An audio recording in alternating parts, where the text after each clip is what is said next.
Je pense qu'il est temps que nous mettions les pendules à l'heure. À ce que je sache, il n'y a pas un premier imam de la République de Guinée. D'ailleurs, partout dans le monde, il n'y a pas de premier imam des musulmans. Le premier imam de la mosquée de Mecque n'est pas le premier imam de tous les musulmans.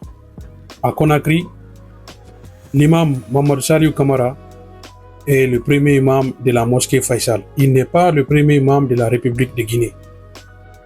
Ça, il faut déjà que ça soit clair pour tout le monde. Après, respecter les autorités religieuses, c'est une chose. Critiquer la religion en est une autre.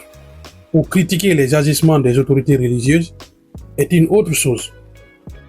Vous comprenez ou pas? Nous constatons que les religieux se mêlent trop de la politique à la République de Guinée, quand ça les arrange. Les critiques de là-bas sont tout à fait normales dans un état de droit. Mais puisque nous ne sommes pas dans un état de droit, nous sommes dans un état autoritaire. Si tu critiques, on te fait disparaître. C'est tout à fait normal de critiquer les religieux quand ils s'immiscent dans les affaires politiques. Tout à fait normal.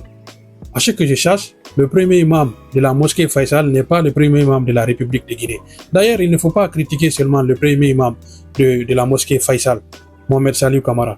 Il faut aussi critiquer les autres imams de la République de Guinée. Ils sont tous pareils. Ils se mêlent de la politique quand ça les arrange.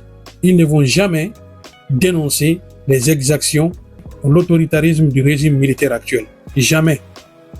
Après, ils vont dire qu'ils sont apolitiques. La liberté de culte est autant sacrée que la liberté d'expression dans une république.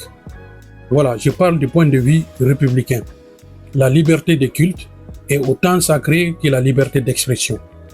Donc, on peut respecter les religieux, tout comme on doit respecter la liberté d'expression. C'est extrêmement important de comprendre cela en République de Guinée.